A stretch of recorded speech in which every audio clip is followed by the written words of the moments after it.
खबर है सुल्तानपुर से। सुल्तानपुर में गोमती नदी में फिर गई एक युवक की जान। घर वालों का आरोप, प्रेम प्रसंग की वजह से गई एलएलबी छात्र की जान। आपको बता दें कि अभी तक का कुछ पता नहीं चल सका है। दरअसल पूरा मामला कोतवाली नगर के स्थित सिरवारा रोड के रहने वाले आदिल से जुड़ा है। आपको हम बता दें कि जो कि INPSS में एलएलबी का छात्र है।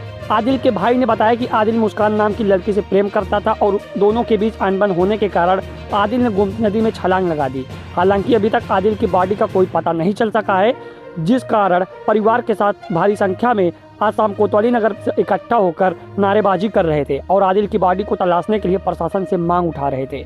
आदिल के भाई ने कहा कि मुझको मेरे भाई की बॉडी चाहिए और साथ ही मुस्कान के ऊपर कार्रवाई होनी चाहिए। आइए आपको लेकर चलते हैं सीधा बयान की तरफ।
अगली खबर है सुल्तानपुर से। सुल्तानपुर में आवास विकास परिषद में प्रधानमंत्री आवास योजना के भ्रष्टाचार का लगा है आरोप। आपको बता दें कि मामला सुल्तानपुर के आवास विकास परिषद का है, जहां लाभार्थी फिरोज अहमद द्वारा प्रधानमंत्री आवास योजना आवास विकास परिषद के अधिकारियों पर मानक के अनुरूप कम जमीन देने व बन रहे मकान की घटिया निर्माण सामग्री नामक के अनुसार वायरिंग पाइप एवं तार न लगाए जाने का आरोप लगाया है। फिरोज अहमद द्वारा उक्त की लिखित शिकायत जिलाधिकारी, आयुक्त आवास विकास परिषद व मुख्यमंत्री IGRS के माध्यम से अवगत भी कराया है। अब देखना यह है कि सरकार की जीरो टॉलरेंस की नीति का कितना पालन होता है। क्या नाम है आपका? मेरा नाम फिरोज अहमद है।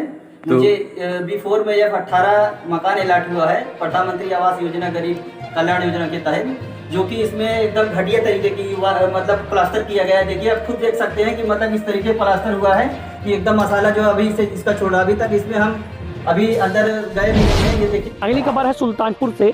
सुल्तानपुर में जिलाधिकारी की अगुवाई में आज आबकारी विभाग एवं व्यापारी वर्ग की बैठक हुई। आपको बता दें कि इस दौरान होम बार लाइसेंस और रेस्टोरेंट बार लाइसेंस पर चर्चा भी की गई। व्यापारियों को रेस्टोरेंट बार के मानक एवं लाइसेंस फीस को बताया गया और साथ ही साथ होम बार लाइसेंस के दायरे में भी बताए गए। ये आपकी बात सत्य है कि स्मैकियों की संख्या जिले में ही नहीं पूरे प्रदेश में बढ़ रही है। हर जिलों में स्मैक का कारोबार जो है अपना पैर पसार रहा है। उसके लिए हम लोगों ने पुलिस अधीक्षक महोदय को अवगत भी कराया है, कुछ स्पेशल जगहों को भी सुझाव दिया है और अभी जल्दी ही बैठक व्यापारी और उद्योग बंधु की होगी, जिसमें आबकारी अधिकारी भी रहेंगे। DM साहब ने निर्देश दिया है, उसमें भी इस मुद्दे को जोर शोर से उठाया जाए। वो निश्चित रूप से कार्रवाई करनी पड़ेगी इनको, क्योंकि यह समाज के लिए बहुत ही विषैला साबित होगा अगर इस पर रोकथाम नहीं लगाएगी तो। क्या ऐसे में आप मानते हैं कहीं न कहीं विभाग की निष्क्रियता है क्या? अब निष्क्रियता है तभी तो जो है बढ़ रहा है कारोबार, नहीं निष्क्रियता हुई कारोबार कैसे बढ़ेगा? ऐसे में व्यापार संगठन तो जो है कदम उठाएगा, तो रणनीति बनाएगा। नहीं, हमने बताया ना कि उसमें व्यापार उद्योग बंधु बैठक जिसमें DM साहब ने बुलाया है आबकारी अधिकारी को, वहाँ पर इसको रखा जाएगा कि ये जो है जो अवैध रूप से स्मैकिए जो है टहल रहे हैं, स्मैक का कारोबार हो रहा है और स्मैकियों के द्वारा ही छोटी छोटी चोरियां भी लगातार बढ़ रही हैं, ये भी संज्ञान में आया है।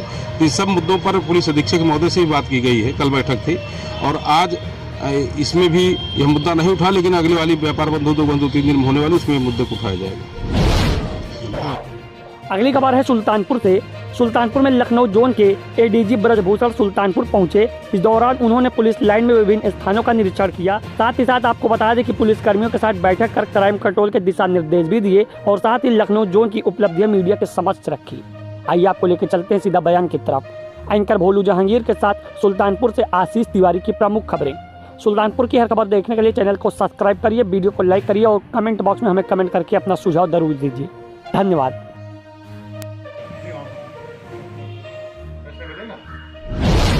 एंटी रोमियो स्क्वाड हर थाने बने हुए हैं, इनको और एक्टिव किया जाए। गांव में लोग जाएं, महिला बीट बनी हुई हैं, महिला सिपाही गांव में जाएं। गांव में जो आवारा किस्म के लड़के होते हैं, जो छेड़खानी घटनाएं करते हैं, महिलाओं से दुर्व्यवहार करते हैं, ऐसे लोगों को पहले से ही चिन्हित करके इनके खिलाफ प्रिवेंटिव कार्रवाइयाँ की जाएं। और यदि कहीं कोई महिला अपराध हो जाता है, या तुम्हारा प्रयास होना नहीं चाहिए, हो जाता है तो ऐसे अपराधियों के खिलाफ गैंगस्टर रास्तों में सख्त कार्रवाई की जाए, कोर्ट में पैरवी करके इनको सजा दिलाई जाए, इनकी प्रॉपर्टी जब्त की जाए। अब तक जो कार्रवाई मेरे जोन में हुई है, मैं बताना चाहूँगा, 1 जनवरी 22 से लेकर के अब तक पूरे जोन में लगभग 350 करोड़ की संपत्ति अपराधियों की गैंगस्टर में जब्त की गई। 2276 अपराधियों को गैंगस्टर में जेल भेजा गया है। 235 शराब माफियों को गैंगस्टर में जेल भेजा गया है। शराब माफियों की लगभग 40 करोड़ की संपत्ति गैंगस्टर में जब्त की गई है। 3 शराब माफियों पे गैंगस्टर भी लगाया गया है। 142 की हिस्ट्री शीट भी खोली गई शराब माफियाओं की। गौ तस्करी, गौ कसी करने वाले लगभग 504 अपराधियों पर अब तक गैंगस्टर लगाया जा चुका है। उनकी 40 करोड़ से अधिक की संपत्ति जब्त की जा चुकी है।